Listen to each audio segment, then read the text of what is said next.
Hey, what's up, guys? It's Tommy here, and I'm a black, Latino, queer trans man living in Florida.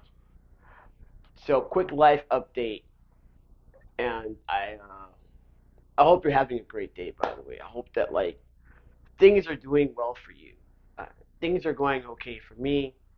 I have a lot of things that I want to do, and things that I think must get done in order to live a better life than what I have right now. Update. IVF appointment will happen either the 24th or the 29th. And when they sit me down to run through all the tests, I will figure out whether or not we can have a kid using my eggs. Now, if we can, then awesome. If we cannot, then we will figure out another way to start a family. However, I think because I've been trying to start a family, I've been thinking a lot about my father and the way I was raised, uh, and the relationship I had to specifically my father. If you don't know, my dad was taken by COVID February 4th of 2021. So he's been gone for about 3 years or so. I am an only child. I was really close to my dad.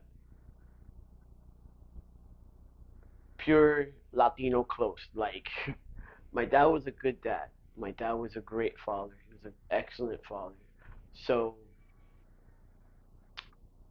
I used to talk to my dad daily. I talked to my father. If he was in town, he was available. If he wasn't in town, it wouldn't be as much. So I am pretty sure I've mentioned this in this channel before, but my dad was a pastor. My dad's name is Jamie Morel, also known as Jaime Morel. Um, and I would like to just have a minute to be really transparent, really vulnerable, and kind of a little bit braggadocious and talk about my dad. Because when I was a kid, especially when I was out and as a queer person, people would ask me about my father and I would lie. I would say, I wouldn't say his name, or I was like, yeah, my dad's cool, I'm good with my family. And the reason why I would never say his name and I would fib is because I know how judgmental people can be. I experienced judgment since I was a little kid, and so it was always like you have to be an example because of the way people are going to look at your dad. You are a mirror of your father. That's a lot of weight to put on any kid, and I think that has still affected me till this very day. So the fact that I am here making a video talking about it, and I just told you his name, is a big, big deal for me. One of the most coolest things about my dad, beyond his talent, is his ability to love without condition, to forgive the whole space. That is my dad's like that's his strength, that's his power. So I am an only child, yes, but I have plenty of foster brothers and sisters. That's what I call them. Those are the people that my dad took in. I have legit never been in my house by myself until I got older, right? And so if you're a Latino man, we don't really leave our homes unless we're married. I'm not married, so especially when my dad died, I came back home to be with my mom to help my mom out. No, yeah, no shame in that. But growing up as a child, I always had someone in the house. My dad was always taking in some kids. There was troubled children, helping them out. A few kids that had gotten in gangs or they were just acting out at home. Uh, some of those kids are now grown men with their own families, doing well and um, living vibrant and thriving lives. Some of those people are still considered family to me today, and I know if I ever got in a real jam, I could call them up and they would help me out. My sisters are also in that category. My dad was always helping someone and opening the doors of his actual house to help people. The other thing my dad did was he was a singer. He'd been singing since he was like 6, 7 years old. Uh, he was a pretty famous singer in Panama, uh, right next to Ruben Blades. So back in the day, until he converted, and then he waited a little while, and I believe like in the 90s, he did a couple albums. I think, if I'm not mistaken, 13 albums to be exact, and traveled the entire world. If it sounds like I'm bragging, I am. Couple keys to the city, a Dove Award, nomination for a Latin Grammy. Just huge, huge shoes to fill. When I was in church, I used to play with my father, and I was my dad's main drummer, probably from the age of like 13 um, into my 20s.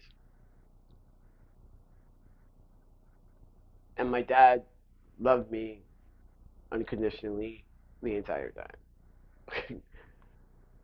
uh, One of my greatest memories with my dad, I think we were in Chile and we were playing a concert in Chile. And that particular concert must have had probably 10,000 people in the crowd.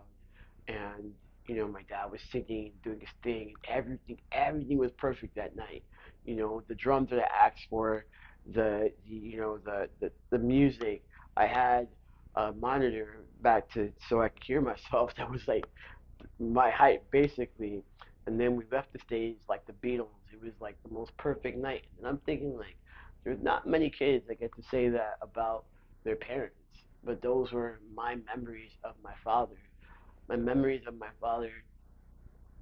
I have like just very calm memories, or I guess very day-to-day memories of him, cooking and making like the best meals. One of my dad's love languages was food, hence why I like to eat. Um, well, my dad used to throw down in the kitchen. I remember very much like after church, coming home, like him, like, oh, what do you want to eat? I'm like, I want a steak. And then here, boom, boom, I have a steak with like onions and platanitos and some rice and beans. After playing 3 hours or 4 hours in church, which kind of happens, uh, I had that, and those were really good memories. And I have memories of my dad and I having very deep discussions on theology. And eventually, over time, and I think this is what helped me heal too. My dad would just be like, Tommy, if you look at the life of Jesus, it's all about Jesus. You know, se trata de Jesús. It's all about Jesus. And he would tell me that. He'd be like, yo, like, we can argue about what Peter and Paul said, but what did Jesus say? And that would usually shut me up, and then we talk about whatever. You know, sit down and watch a movie. We love movies with like, or with Vikings. He loved that stuff. His favorite movie was Ben Hur. Like, yo, crazy. But I can tell you there was never a time where I wanted my dad to be there and he wasn't there. My dad was always there. Any concert I had, any gig I had, any, if I was in the hospital, like there was my dad hated hospital. But if I ended up in the hospital for whatever reason, he was there. The many times where like I got my heart broken, some girl would break my heart, my dad would, come over, put his arms around me and just hug me and stuff, and you know, or when he meet a girl, he'd be like, "Are you sure? Are you sure? She's nice enough, but are you sure?" And the jokes that we would have with the family, I have very good memories of my father. So when my dad died, it was a shock to my system. it was a shock to my system. And the main reason why it was a shock was because I was like, ah, you know, I knew there was a possibility my dad wouldn't come home from the hospital after he had been uh, there with COVID. I knew that, but I just kept faith, and I was like, I can't think of him not coming home, but he didn't, and it hurt. And it's been 3 years because he died in 2021, and it still hurts. But there's a part of me that feels very blessed and very calm in the sense that I had a good example of what a good dad is supposed to be like.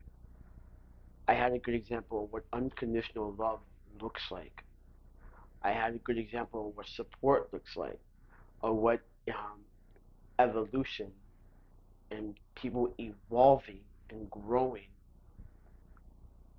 And so I think I'm going to be okay when it comes to Little Junior. Whenever Little Junior arrives into my life, I think I'm going to be okay. I'm going to be alright.